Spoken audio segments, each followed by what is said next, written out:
Good morning, good afternoon, and good evening, wherever you may be in this wonderful world, and maybe even on Mars. My name is Jim Poole. I'm the CEO of NuCalm, and we are welcoming Sara Davison to the NuCalm Mastermind Master Series. So I am very excited about today, and today is going to be really cool. We're going to learn a lot from a world-renowned leader in relationships, good, bad, and indifferent. But one of the cool things about being a human is we have to have relationships. You would go insane living inside your head for the rest of your life.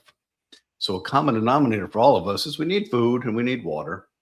We need nutrition, we need sleep, we need exercise, but we also need connective tissue of humans.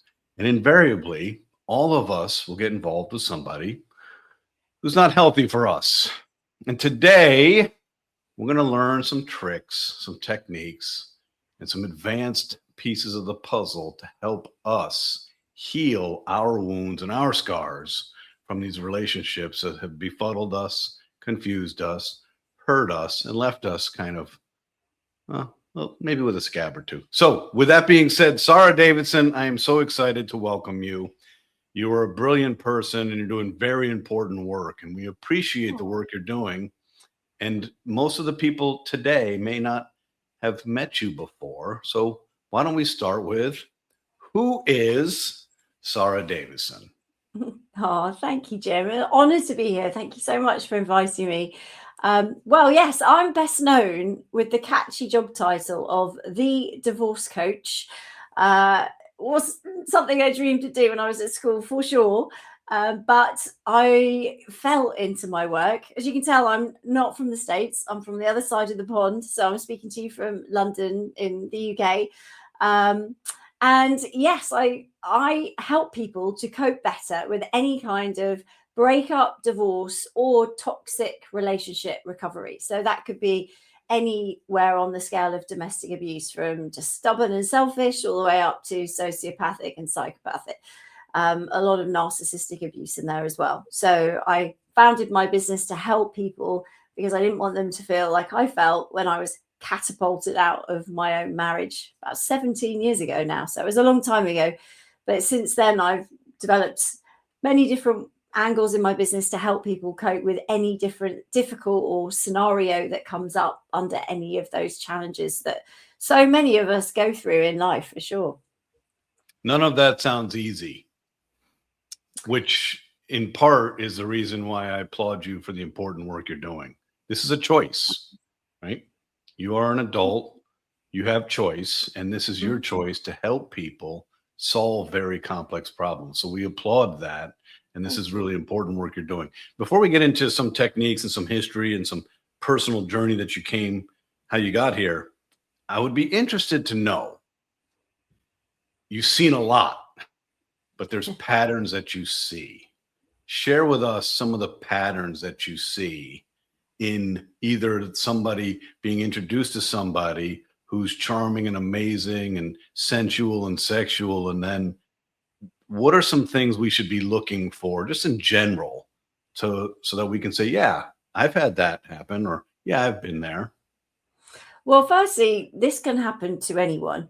And domestic abuse, we call it domestic abuse this side of the pond. You guys call it domestic violence. We changed that because we felt, well, because a lot of people didn't think they were in abusive relationships because they weren't being physically attacked. So it includes physical violence, but it also includes emotional control, financial control, sexual control, so any kind of psychological control games. So it covers a whole huge spectrum. So that's what we're talking about. Very often, we don't know we're in those relationships, and that's one of the challenges. So you may know someone that's in one, you may have been in one yourself, maybe you're in one now. There's definitely a lot of toxic people on the TV. You just need to turn on the news these days, so that it's out there. But very often we don't know, because when we get into relationships, they never show up on day one as they are on the last day of your relationship. They are a completely different person, and there's a reason behind that. This is called love bombing. It's designed to lure you in, because they know if they showed who they truly were, you'd never get into that relationship. So a very common tactic they use is changing. So you'll meet them and you'll think, well, okay, vanilla, you won't really get a feel. But then after even a day or two, they can become your ideal person. And the way they do that is they ask you a lot of questions. And for a lot of people, that's like, oh my goodness, they're so interested in me. This is great. I love this conversation, because everyone's favorite topic, right, is themselves. So if you ask them a question, they're like, oh, you're so interested. And let's face it, in today's dating world, I know you have been on the scene, Jim, for many, many years, but for those of us that are still out there, it is a bit of a minefield. And if someone asks you a question about you, it's like, oh my goodness. So quite often we're like, oh, this is great. But what they're doing is they're interviewing us to work out what our ideal partner is. And then they become the person they need to become to attract us, so that we fall in love with somebody. But that person we fall in love with doesn't really exist. It's just a perception of the reality they want to create to hook us in. And then the mask will start to slip. So if it feels too good to be true, it probably is. But you try telling someone who's in the throes of love in the first few weeks or months of a relationship, when they're being wined and dined, when their worst fears are being reassured and they're told they're going to be okay and loved and safe and looked after for the rest of their life, it's hard to listen to someone saying, yeah, are you sure?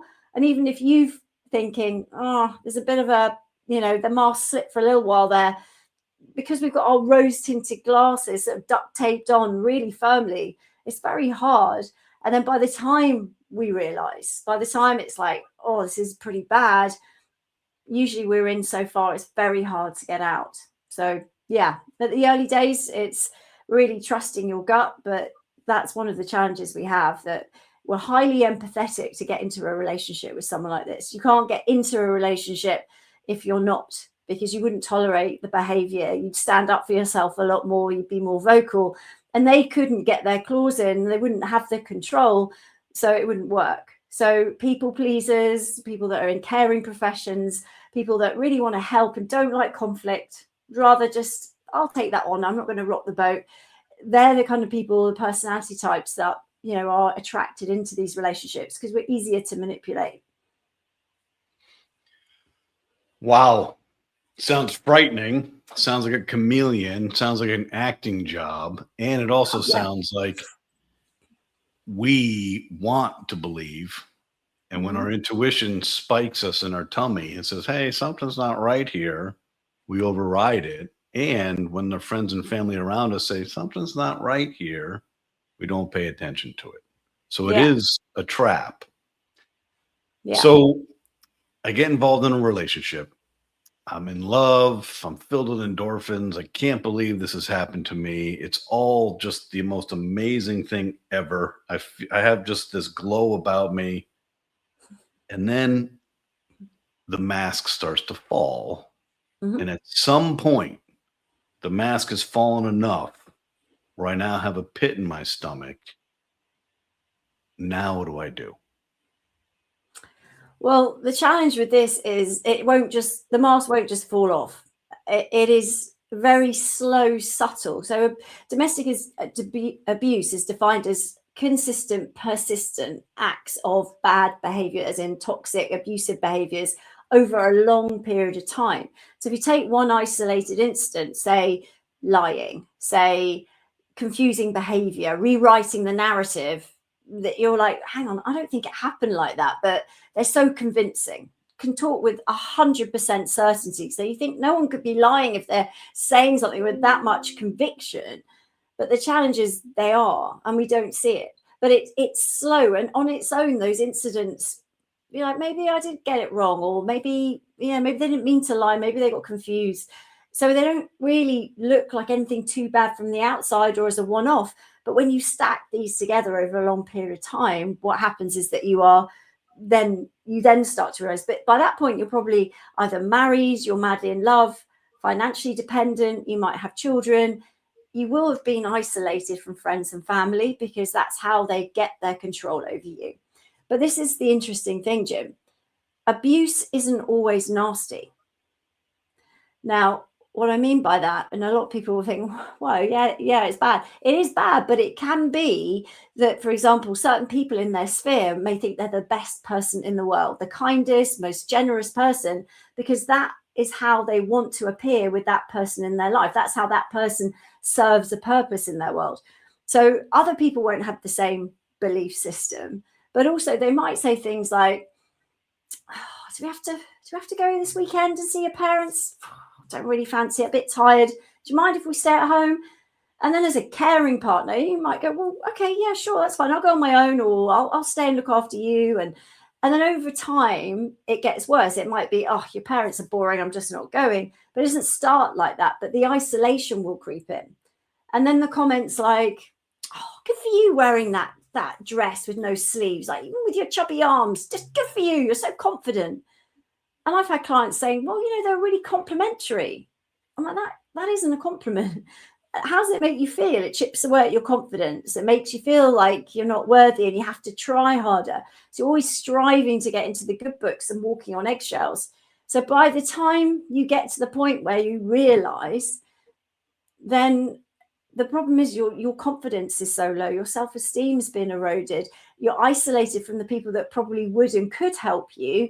You haven't got those people in your life anymore. And also financial control is huge usually. So it's very difficult for you to leave. And you've probably adopted the mindset that you won't be okay without them. So again, it's this toxic relationship where they will do something, an incident will happen, you'll recoil, try and pull away, maybe even leave. On average, a victim of abuse leaves 7 times and goes back again before they actually leave for good, because the perpetrators are good at what's called hoovering. And they hoover us back in by saying, oh, you got it wrong, or I'm so sorry, I'm going to change, it'll be different this time, or I'll give you some money and we'll do this together. So you go back maybe for reasons for the kids, or, there's so many different reasons people go back. It's so hard to get out that actually there's a lot of doors that are closed to you. So when people say, why didn't you just leave? Sounds awful. Why don't you just leave?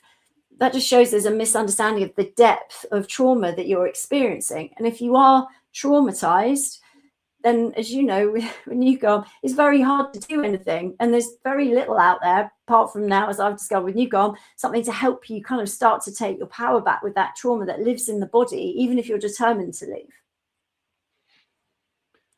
Wow. This is good stuff. It's not happy stuff. It's not fun stuff. It's very important stuff to learn. Yeah. Sara, can you do us a favor and take us through your healing journey and how you got here to be so eloquent, so confident, and to be someone who's helped so many people in their respective journey as well? Well, as I said, I didn't set out in life saying, oh, I want to be the divorce coach. I fell in love. And again, the story of the love bombing, it happened to me. I thought I'd met my soulmate. I thought I got that fairy tale ending. It was incredible, amazing holidays, and seemed to love all the things that I loved. And it was amazing. We got married. We had our son. When my son was 1, I discovered literally overnight that he was having an affair. I'd come back from our office in Australia. We worked together as well. So there were 200 staff, an office in London, office in Sydney, Australia. And I'd been out there with my son and had flown back. And I thought, just to get over the jet lag, I'm going to grab my hairband, go to the gym. So I went to my bedside table where my hairband was, and I opened the drawer, and inside was a contact lens box. And I don't wear contact lenses. And I thought, that's a bit strange, because my side of the bed was the side where you kind of have to shimmy down between the window and the bed. It wasn't like a thoroughfare for the rest of the apartment. So I kind of thought, okay, opened it up, and there was a big fat false eyelash in there. And I didn't wear those either. So I knew at that point that someone had slept in my bed, that my husband had been having an affair. But I did what I now realize is quite normal, but to most people seems quite shocking. I shut it, put the door, closed the drawer, and didn't tell anyone about it for 3 months. I went into utter shock. My body wasn't ready to cope with it. And then eventually it all came out, and I realized that he was not only having an affair, but he was madly in love with somebody else. She was 12 years younger than me, which I can tell you does not help. Very beautiful, again, really doesn't help. And I found out she was pregnant. And with our son being one, working together, obviously this was just, my whole world just changed overnight. The rug came from underneath me. My whole identity was wrapped up in the relationship because we worked together as well. And we built a business over the 6 years we've been together. He then moved into the penthouse apartment above where I live with my son with the pregnant girlfriend and made her director of the business. So I had no escape. I was literally living underneath them and working in the same literal office space as them. So it was hell. I did a lot of the ugly crying, a lot of feeling sorry for myself, a lot of wondering what the hell I was going to do with the rest of my life and how I was going to protect my son. Being a single mum overnight is actually terrifying. But then I realized we have an office in Sydney. I'll just go over there because if you can go to the other side of the planet, that's got to help. So I took my son and I shot off to the other side of the world. And I thought, brilliant, I'll work from our Sydney office. But when I got there, obviously, as everyone knows, you take your problems with you wherever you go. And everyone was coming up to me, being really kind, but telling me, oh, we found out about the affair 3 months ago. I'm so glad you found out. Or I knew 6 months ago and I needed to tell you, but it was just too much. So there was one day where I'd taken myself out of the office and I was actually in tears again.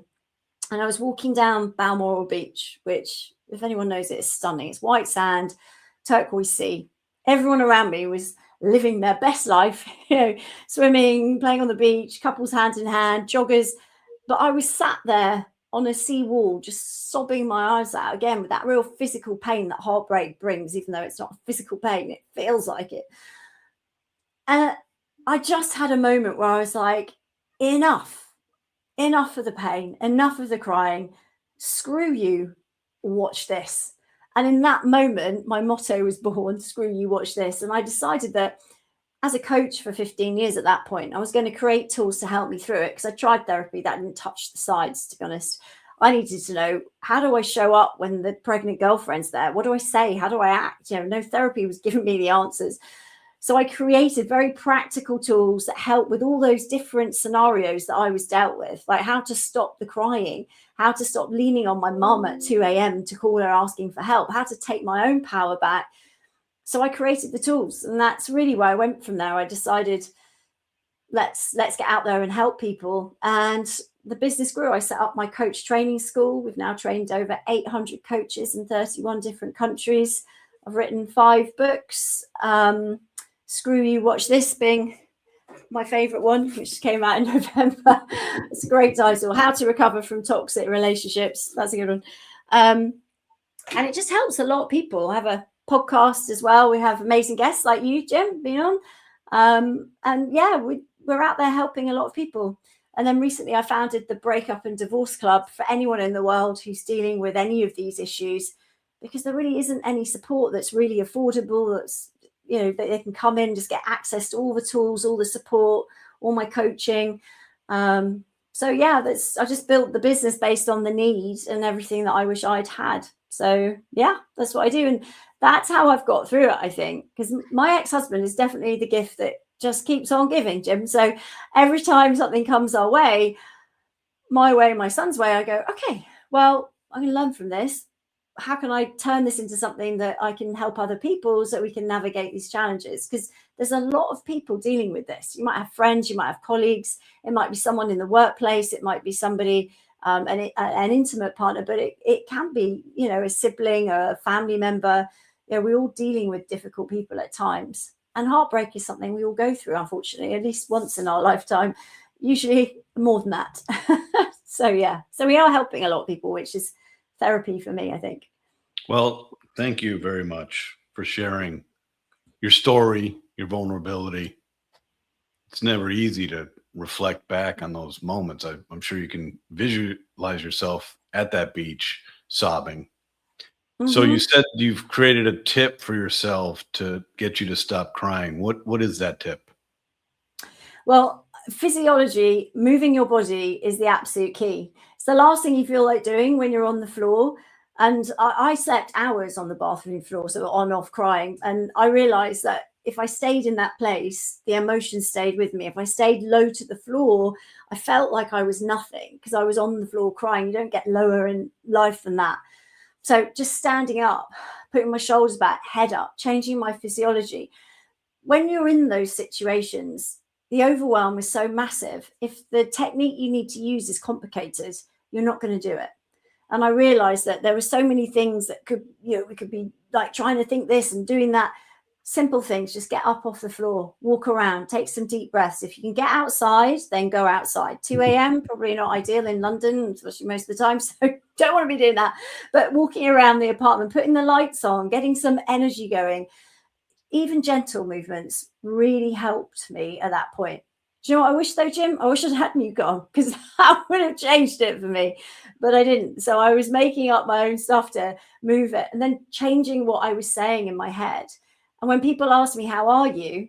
I felt like saying, I'm awful. This is terrible. But I'd always say, I'm great, thanks, even though I didn't feel it. So changing the words, because obviously the words you use, we train our own brain to, what we put in is what we get out. So if we're giving it disempowering messages or commands or questions like, what's wrong with me?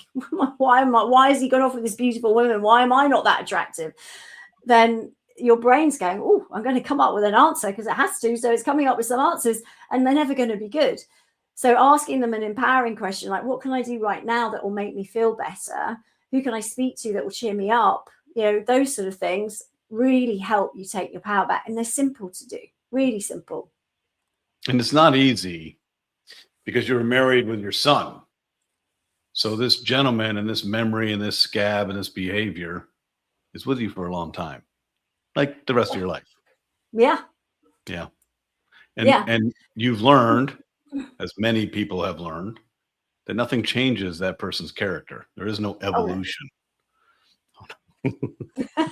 Well, you can't control anyone else in life, whether you've got your own pet psycho, as I like to fondly refer to them to as, or anyone's behavior. So ultimately we can only control ourselves. And I think that's a lot of clients that come to me feel that obviously they're going through a hard time, so therefore in their brain at that point it's like, well, I'm going to feel sad, angry, betrayed, all the negative emotions. And that's really normal and justified, and you can change how you feel. So it's just the realization that you can. A lot of people don't even know that. So we're starting from like, right, you can take your power back, and then it's simple tools. And some of them get more complicated as they start to feel more empowered, because there's going to be times where, I had to turn up to an event and my ex was there with the pregnant girlfriend and our son was there. And, I don't want to speak to them. I don't want to engage. Like lots of people listening, if you've been in that situation, you just probably don't even want to go. But you've got to show up. You've got to do the right thing by your child, which is not having an argument or not hiding away. So again, it's how do you do that? Now that takes a little bit deeper work. It takes a little bit more practice, rehearsal, visualization, but there are so many things you can do, and it gets easier with practice. And then it becomes more natural.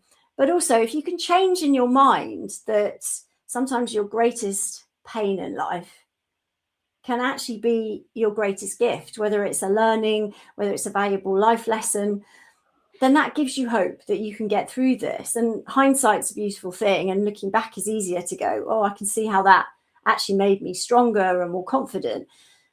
But actually, we can help our kids through this. Divorce doesn't have to be damaging. I'm quite controversial in the media because a lot of research shows that divorce damages kids. Of course, it can do, but it doesn't have to. And I think that's the key. And it's like, if you can learn the tools to dial down the emotions and to show your child and to give them coping mechanisms. If you think about it, we never get taught how to cope with difficult situations. There's no lesson at school where Miss Smith comes in, sits us all down in the classroom and goes, right, kids, today we're going to learn how to cope with difficult situations in life. So on the board, we've got some options. Who's going for a glass of red wine? Who's going for hitting the gym? Who's taking up smoking? Like, we never discuss it. We just adopt them from parents or people around us, or movies where there's always a bottle of whiskey in the bottom drawer if things are going bad in the office that day. It's like, oh, I'm supposed to have a drink now. So we're learning things unconsciously that aren't particularly serving us. And a lot of the work that I do and I train my coaches to do is shine a light on the unconscious behaviors that keep us stuck. And if we can give our kids coping mechanisms to deal with challenges like not getting to college or getting their first heartbreak and all the things that go wrong, we're going to help them take their power back. And the suicide rate for teenagers is going through the roof around the world. But that's because they're going to smoking, self-harming, and suicide. It's horrendous. But we need to give them the tools. And if we're working on ourselves as adults going through difficult times, and we can say, look, I'm sad, I'm acknowledging the emotion, I'm not stuffing it down. So, that's how I'm feeling. And how can I change how I feel and say, right, whether it's 5-star jumps, putting on some happy music, talking it through with someone that gets it. If we do this with our children, and so they come to us and say, I'm feeling sad, I'm going to do 5-star jumps to cheer myself up. Again, we're giving them a valuable toolkit from childhood, which completely changes their trajectory of how they cope, because the wheels are going to fall off at some point, even though we want to wrap them in cotton wool. We can't do that forever. So we have to give them these tools. So as you're going through the pain and healing yourself, it's great leverage to do it for your kids as well. And if they can watch that and learn, then that is a very valuable lesson. So then the divorce or the heartbreak or the difficult relationship becomes something that's actually valuable. And if you can help your children to become stronger, better informed, they're going to make much better decisions than maybe we have, because they've had that lesson from you when you were going through it. Amazing. Breaking the cycle of, we learn the most from our parents when we're young, and we learn, unfortunately, the most from our friends when we start realizing our parents are old and stodgy. I don't want to learn from them. I'm going to learn from my friends. Sara, how long do you think it took from the moment you opened up the drawer and saw the fake eyelash and the probably different colored contact lenses to give her really prettier eyes, right? How long did it take you to be like, okay, I'm recovered. I'm fully back and I'm better. But how long do you think that was? Well, for me, it was a journey. It took a while. I mean, my divorce case took 2.5 years. And I think I always say, when you're in the dirty bathwater, it's hard to heal. You kind of got to get out of the toxic environment to be able to move forward. You can definitely learn things and cope better, but then it accelerates once you're out. So I think once you're out, not having that energy exchange all the time is where you can really start to fly. But you can definitely do things to build your ability to cope and to help your kids through those difficult times. This is actually the question I get asked most on social media, like, when will I start to feel better? Right. And actually the answer is when you decide, because we have that choice, right? When I was on Balmoral Beach, I had a choice. I carry on dragging this around like a grey cloud, or it's screw you, watch this. And we all have that moment, or more than one moment. And it's easy to go back to, oh yeah, but I've got no hope. And it's not easy to power on. But when you make that decision and you start asking the right questions and moving in the right direction, you get momentum. And that's where it really helps. Yes. So, but it is up to us to make that conscious decision. And how long? So you're married, you're working together, you have a child. I mean, you are stitched together. And now you're alone. You have your child, but you're alone as an adult. What's that level of discomfort, and how long did it take you to be comfortable by yourself? That's a great question. I mean, I think I'm very lucky. I have a very close relationship with my parents and my brother. I have some amazing friends, and the day it all came out, I had a ton of friends to move in with me. They wouldn't let me be on my own for a while. An amazing PA, Amy, still a dear friend to me now. So I had support. And I think one of the things I realized quite quickly is the love and connection that we need as human beings, that you referred to right at the beginning in the intro. We all need that, but you can get it from other places than just that one person. You can get it from friends and family. You can get it from a dog or a gerbil. You can get it other places. It's not the same, obviously, but it's different. But also you have to remember that I was in a toxic relationship. So I never felt lonelier than when I was in that marriage. When I came out, the overwhelming, surprising emotion that I felt was actually relief, that I wasn't walking on eggshells, that I wasn't scared, that I wasn't doubting myself, that I wasn't wondering where he was all the time. You know, all those things that I'd been living with and just minimalizing and normalizing to get through, they'd gone. So yeah, I mean, the being on my own actually felt a bit safer for me, not physically, but emotionally. But yeah, I think it does take time to be happy in yourself and know that you don't need someone else to complete you. If anyone else comes along, they've got to be a bonus. They've got to add something positive to your life, and you have to rebuild your boundaries. Going into a toxic relationship, if you imagine your boundaries, meaning what is acceptable behavior to you as sort of individual bricks in a newly built wall, a toxic partner will come and remove one of those bricks by saying something like, you know, a nasty comment or an abusive action, and that takes the brick out of the wall of what is acceptable to you. If you don't stand up to yourself, stand up for yourself, and say, oi, no, stop, I don't like that, put that back, that's not okay. But because we're people pleasers and we don't want to have the conflict, and also they're very good at training us, the consequences are get shouted at, get called names, it's really awkward, silent treatment. So we learn, we're conditioned not to do the things, not to have the voice that we would have to protect our boundaries. So once the brick's gone, you can't put it back. It's just gone forever, and the boundaries are just dissolving around you. And so when you come out of that, we really have to focus on building those back, learning the lessons from the past and banking them, and learning to spot the signs of abuse. Otherwise, we do repeat the patterns. Most people will have been in at least 2 or 3 toxic relationships in a lifetime. Yes. Dr. Holloway used to say, his picker is broken. He's picking the wrong person. But as we know, it's really just pattern and the comfort of pattern. The brain doesn't decide if the pattern is good for you or bad for you. It just decides that the pattern is comfort. That's a challenge. Yeah. So I'm in an abusive relationship. I don't know how I got here. I've been systematically isolated from all the people that love me and support me. Mm-hmm. They look at me in judgment, if they look at me at all. And now I've come to a place where I am now getting out of the relationship, but I'm filled with shame because I told you so is coming in my direction. What advice would you give to anybody who's in that place right now to say that, what do you do? Well, the first thing is, it's not your fault. And for anyone listening who is or has been in a toxic relationship, that will hit hard, because we never hear that. And it's not our fault. We may enable it because we don't stand up for ourselves, but it's not our fault.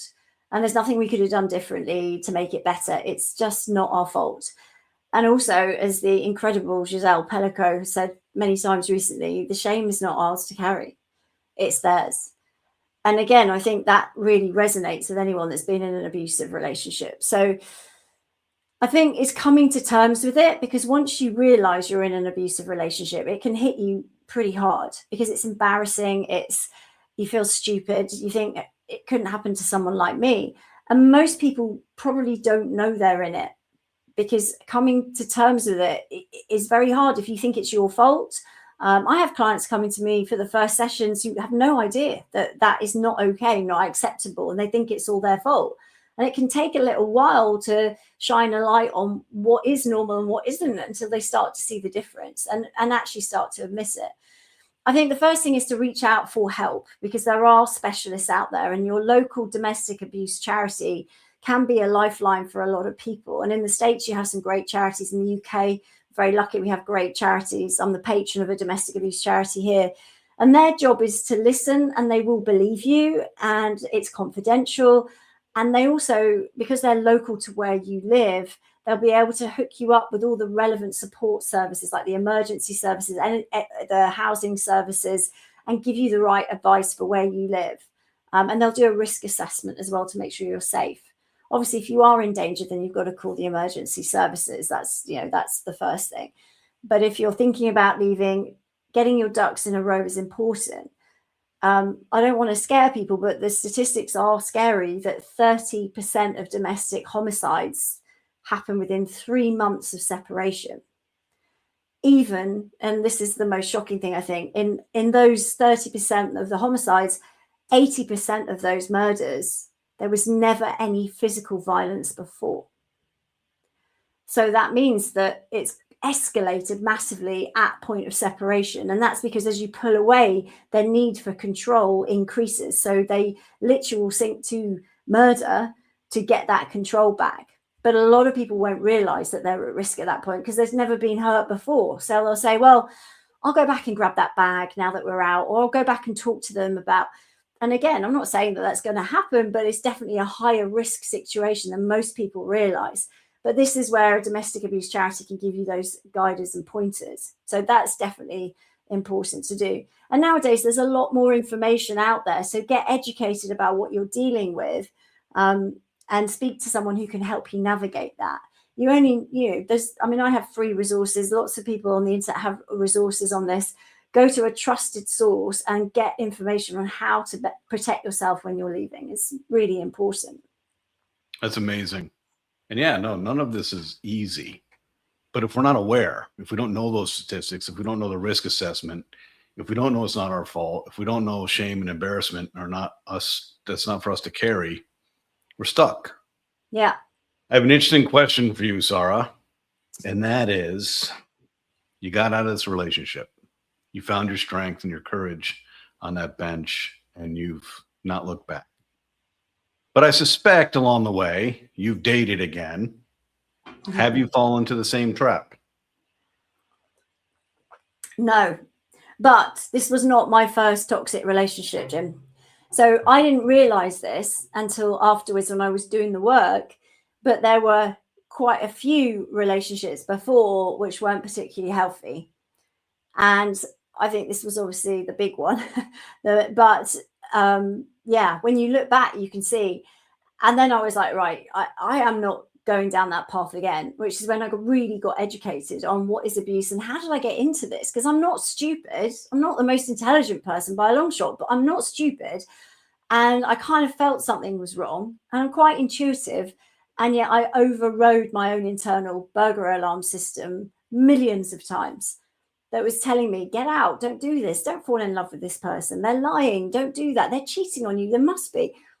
All that was just gone. I lost complete connection with my intuition, my gut instinct. It gone. And then I realized this is very normal because we're taught we're stupid. We're told every day that we're doing it wrong. We haven't got it right. So again, the other misconception here, Jim, is that when you leave, things get better. They don't, because post-separation abuse is one of the biggest misunderstood challenges we have, that as we leave, talked about the statistics, but going on raising children and trying to co-parent, which is impossible with someone that's abusive. There's other ways of doing it, but co-parenting happily is just, that's never going to happen, unfortunately. Even, though it's best for the children, if you can have both parents involved, these people will make it incredibly difficult. And if you tell them what you want to happen or what you think's in the best interest of the child, they will do the opposite. They will use that against you somehow. So again, it's really difficult to navigate. So just getting out is where the real work starts. You really have to know what you're doing at that point and get educated, because it will get better. But yeah, I mean, it wasn't it was my last toxic relationship, but it wasn't my first. So I think most people will, if you look back, you'll see there's a pattern, which we have to break. And that's the work that we do, is to get really clear on how to spot the signs. How do you hone your radar so that you're not overriding your instinct anymore? You're like, I can see that. That's not okay for me. And I'm out, and I deploy my parachute and I exit the building. No more, I probably didn't mean it. I mean, there's one client that said, this guy said on my first date that his mum thought he was selfish. She said, and he said it a few times. She said, but I thought, well, he's telling me that, so he can't really mean it. And then this was quite a long relationship in the end. And he was incredibly selfish. In fact, he was very abusive in the end to her. But the warning sign was there at the beginning, but she didn't want to believe it. So believing people when they show you who they are and getting out early is absolutely critical after you've realized what your pattern is and what you're inclined to go to. Because ironically, it feels safe when it's familiar, but those relationships are not safe. No, when your mom, who has unconditional love for her son or daughter, says you're selfish, that should ring very big alarm bells. Yeah. Talk about rose-colored glasses. That's their son. I know, but this is interesting. And I think I hear this a lot from clients that, we want to give people the benefit of the doubt. Again, we've got our rose-tinted glasses on. If you're at a certain age, you might be, as a woman, you're looking for a partner. You're thinking, well, my clock's ticking and this person seems nice and they said that comment, but, the rest seems good. It's a pretty good package. No one's perfect. Kind of talk ourselves into things rather than actually being really honest and realizing that actually to protect ourselves, it's better to walk away. It's much healthier to walk away than stay with somebody that, even if you might get it wrong, don't take a chance with your heart a second time. No. In your journey, your healing journey, there's probably been a couple moments where you're like, okay, this is different. This is unique. What were some of those moments besides the cathartic moment on the beach?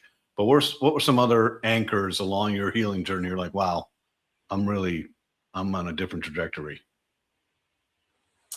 Well, there's probably two. One, when I started to get, like, my work got well known, especially over here in the UK. I've done quite a few book tours in America as well, but over here, when people started coming up to me and recognizing me and saying, Sara, in a coffee shop, I was actually on a date, and it was a first date, so I didn't know this guy. And we're in a coffee shop in London on a busy street in Kensington.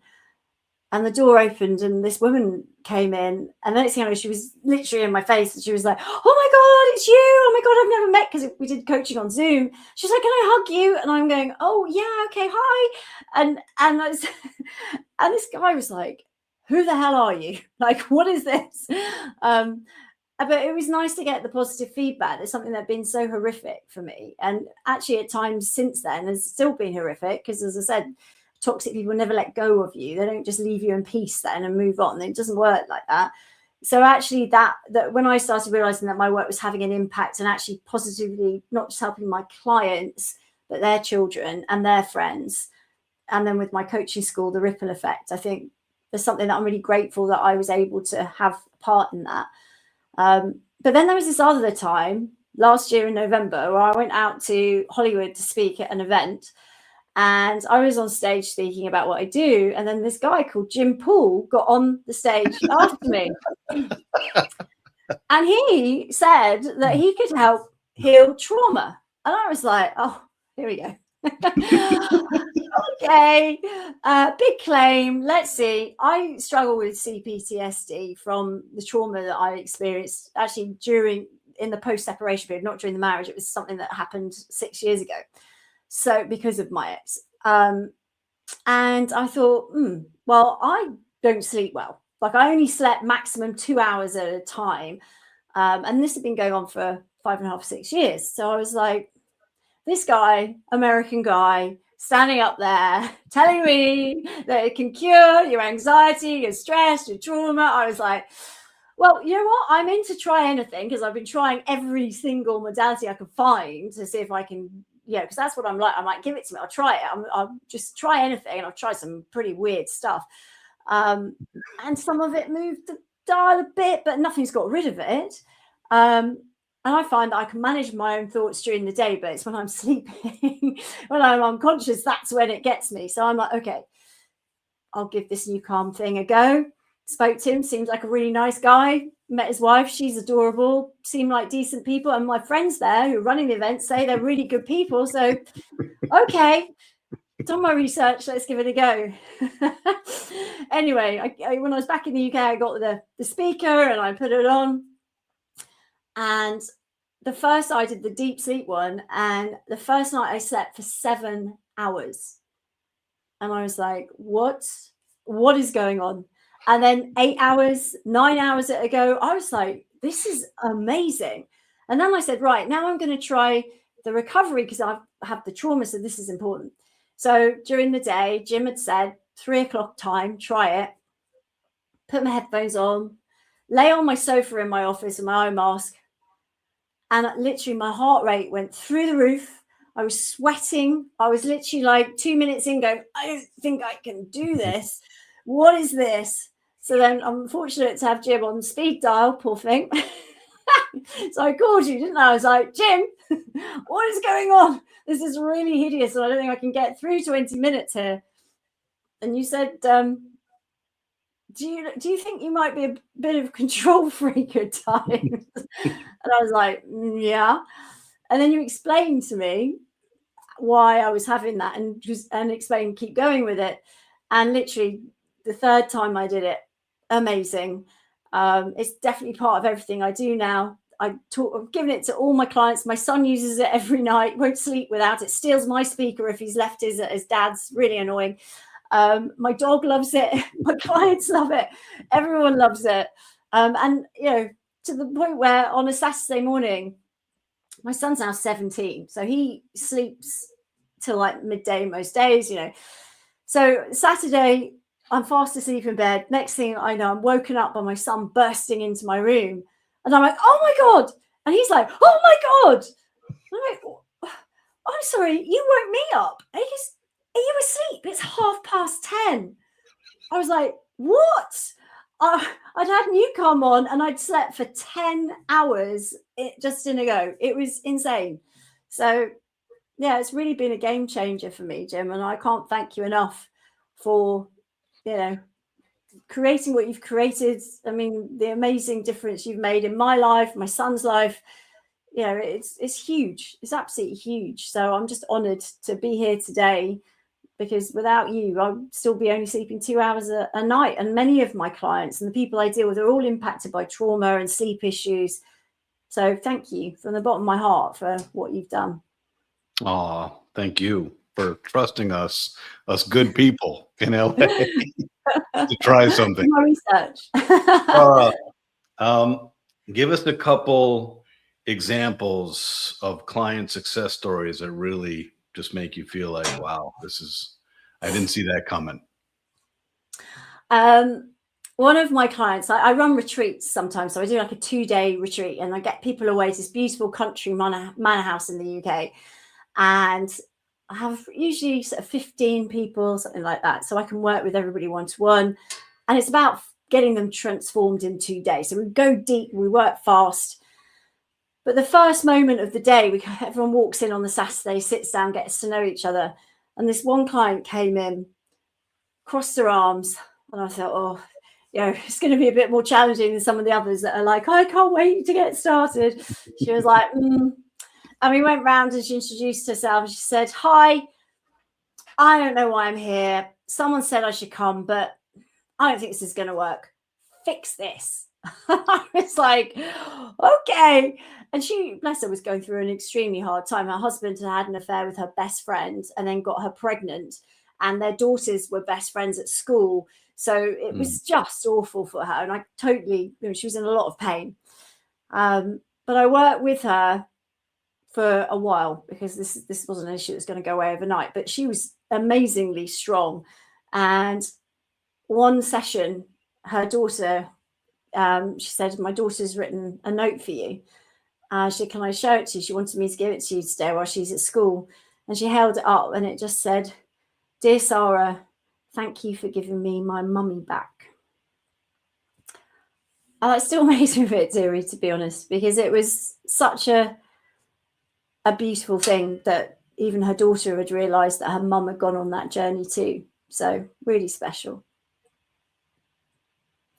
You're doing amazing work, Sara. And that's what I said in the beginning. You're doing very important work, and we applaud that work, and we appreciate the effort. Both my parents are psychotherapists, so they absorb the pain and suffering of thousands of people. Dr. Holloway, who invented NuCalm, was a therapist in Texas dealing with complex trauma and addiction, absorbed thousands of people's pain and suffering. And none of that's easy. So as you're trying to heal yourself and gain strength and then knowledge and then the ability to go train others and help everybody else. Yeah, I'm surprised you were sleeping 2 hours. You probably should have been only sleeping 90 minutes, but it's incredible the work you're doing. Oh, So everybody on this call and everybody's going to listen to the recording, Sara's amazing. You've heard it firsthand. Her passion, her understanding, her ability to help people coming out of the darkest places is self-evident. She has agreed to offer all of our masterminds and mastermind platinum members a 20% discount off of her professional services. So in the event that you'd like help, and this isn't today's relationship, this isn't looking at your partner right now, this could be 10 years ago, scars. We all have been in that place where we met somebody and within 24 hours, we couldn't believe our luck. They were the best human on earth. It allowed us the capacity to leave all of our friends and family behind as we jump into this well that just seems like roses until it's dark on the bottom. We've all been there, and we can all benefit from an expert who can help us objectively get to a point of reference, understand how to uncomplicate and unwind the shame, the embarrassment, the I told you so's, and just know that as humans, there's a fallacy. The fallacy is we're unique and nobody understands what we've done before. And it's hilarious because it doesn't make any sense. The law of probability says that doesn't make any sense. Well, sometimes we just need an expert or a hand held out to help us come back and to be able to give a daughter her mom back. It doesn't get better than that. That's unbelievably powerful. So thank you for everything you do. If you'd like to work with Sara directly, just reach out to us, support@nucalm.com. We will be the conduit and we will ensure that you're well taken care of. Sara, what would you like to leave? And our audience are high performing, successful people who have no qualms with investing in a technology they may never understand, in a way to improve themselves. And then when we take care of their sleep and their stress, they bring it to their friends and family. These are good people on a mission for good. What would you like to leave our audience with? Well, I think raising awareness of what domestic abuse is one of my passions in life. And I work with companies, train employees. We do, training one-to-ones. We do all sorts of things. And if hopefully you've learned something here that you think will be valuable for the people you work with just to raise awareness, then do pass that on, because awareness not only helps people, it can also save lives. Being recognized and someone reaching out and saying, I see you, can I help? What can I do? Can actually be a lifeline for many people. So that's my mission, because I was there and I wish someone had done that with me and explained it to me so that I could get the help I needed back then. But now the help is there. So, if you have that team around you or people around you, just being aware with your kindness that you already have, because you're part of Jim's team and Jim's community, we can make a massive difference. Just even raising awareness and becoming a little bit more trauma informed can actually save lives. So it's super important. So thank you for listening. That's and thank amazing. you, Jim, for giving me the opportunity. Before we part, I just want to say, you're going to have a lot of business development coming up in the next 3 weeks, because many of the people that live in your country have a toxic relationship with the English football team. And you are in the World Cup. And it's been many World Cups that you've disappointed.